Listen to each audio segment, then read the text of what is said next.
everybody. I am coming to you today from my meditation spot. See? There it is. I thought maybe we could use a change of scenery. I'm back from LA, having really enjoyed being there and taping the home and family segment. If you haven't seen it, check it out. It's posted here on my page. So I finally gotten to read the emails coming in with the questions about the 4 videos that I posted and the TMS problems and the journaling. So I thought I would come to you today and share the answer to one of the questions I received. So one of our viewers wrote to me the question of, once you journal and journal speak it out, meaning your problem or your anger or your embarrassment or your fear or your concern, is that it, or do you have to journal it again? And I thought that was a really great question, because a lot of people get caught up in the question of, when am I done? When is it enough? When am I done? And the thing about these little voices inside that need to be heard is there's no time limit for when you're done and when you're not, but it is important to realize that if something is still bothering you and still inside you, then it's still important to give it a voice.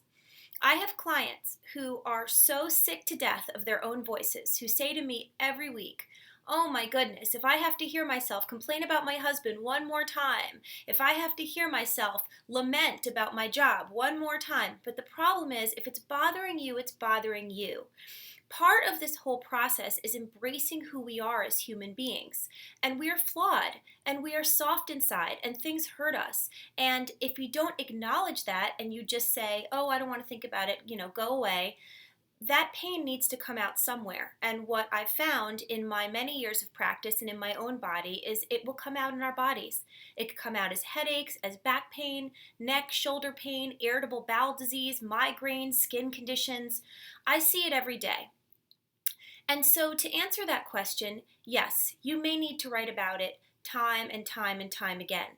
But don't be frustrated, because every time you give it a voice, you dip a ladle inside of what Dr. Sarno calls our reservoir of rage. And I contend that it's not just rage, it's embarrassment and shame and fear and anger and whatever else is in there. And rage is certainly one of them.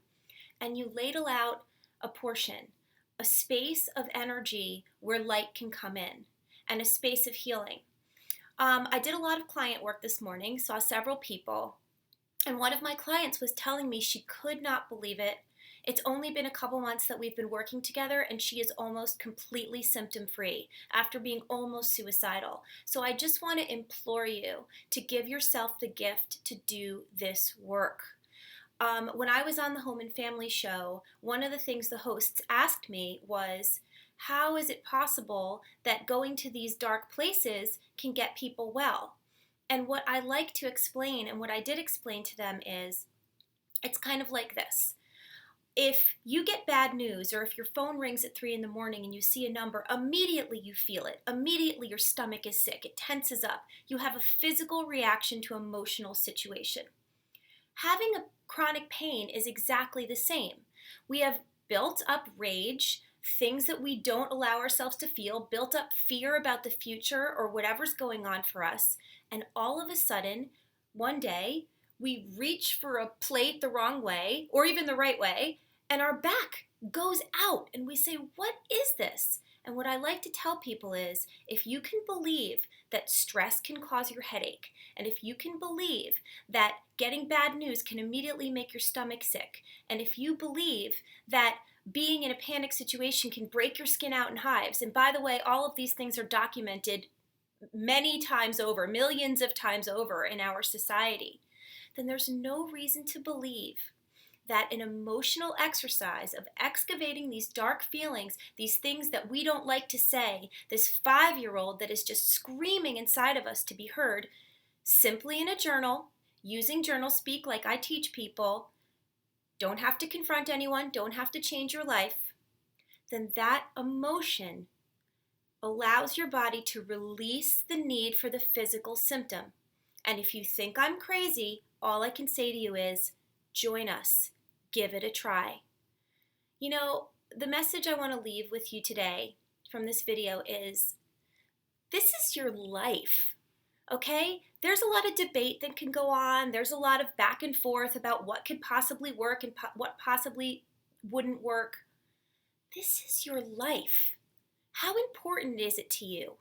You know, if you might be able to do something simple like this in order to heal problems that have owned you for years, why wouldn't you try it? So I invite you to get out the journal, set your phone to 20 minutes, turn it over so you don't have to watch the time tick away, and just write.